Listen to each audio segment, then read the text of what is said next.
What's going on, everybody? Welcome back to the channel. Let's find the values of a plus b given that a squared plus b squared is equal to 2009. So we have the sum of two perfect squares that gives 2009. Well, in order to approach question like this, we have to find the prime factorization of 2009. So we'll draw a line. Now I'm going to be writing 2009 here. Now 7 is the first prime number that can go into 2009.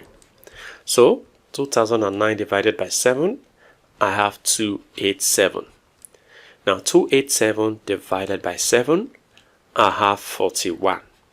41 is a prime number, so this is where I'm going to stop. So that means 41 divided by 41 gives 1. So we have 7 times 7 times 41, which is the same as 7 times 7 is the same as 7 squared, and then times 41. Very good. Since I have 7 as the perfect square here, that means I can introduce substitution by saying that let A be equal to 7m and let B be equal to 7n. Now let's rewrite the equation. So this is a squared, so that would be 7m squared plus b squared, so plus b is what? 7n, so we're going to be squaring that. And this is equal to, instead of writing 2009, I'm going to be writing a prime factorization, which is 7 squared times 41. Very good. Now 7m squared is the same as 49m squared plus 7n squared is 49n squared, and this is equal to 7 squared is 49 times 41. Very good. Now notice that on the left hand side 49 is common, so we can factor out 49. Now open bracket, 49m squared divided by 49, I have m squared, plus 49n squared divided by 49 is n squared, and this is equal to 49 times 41. Now we have 49 here, 49 here, so we can easily divide both sides by 49 in order to get rid of the 49. So 49 can cancel out from both sides, so that we have m squared plus n squared to be equal to 41. Very good. So these are two perfect squares that sum up to give 41. So our next step will be for us to split 41. So we have m squared plus n squared equal to, we can split 41 into the sum of two perfect squares, which will be 25 plus 16. Very good. Now we can compare by saying that m squared can be equal to 25, then n squared can be equal to 16. Now to get rid of this square, we have to take the square root of both sides. So take the square root of m squared, also take the square root of the 25. So notice that this square root cancels out the square, leaving behind m to be equal to plus or minus the square root of 25 is 5. Now let's do the same thing here. So let me draw a line. Good. So take the square root of both sides. So this will be equal to the square root of 16.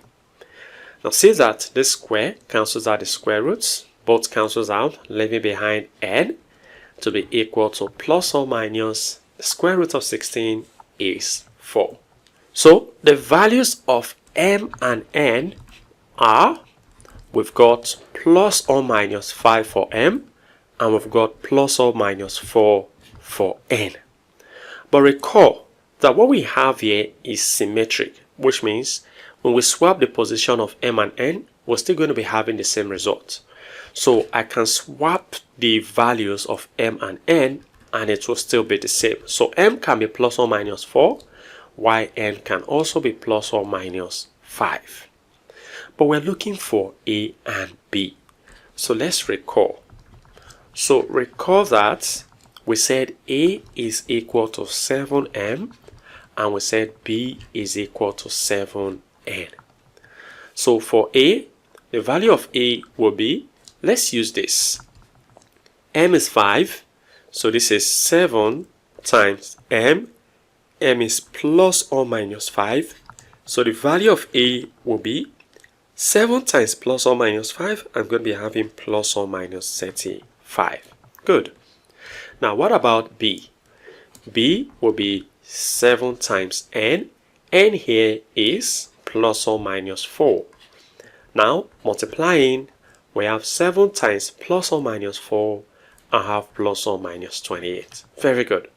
Now the values of a and b are, we have a to be plus or minus 35, while the corresponding value of b is plus or minus 28. But recall that the original equation is symmetric, which means the values of a and b can also be, a can be plus or minus 28, while b can be plus or minus 35. Very good. But the question requires us to look for a plus b. Now let's look for a plus b.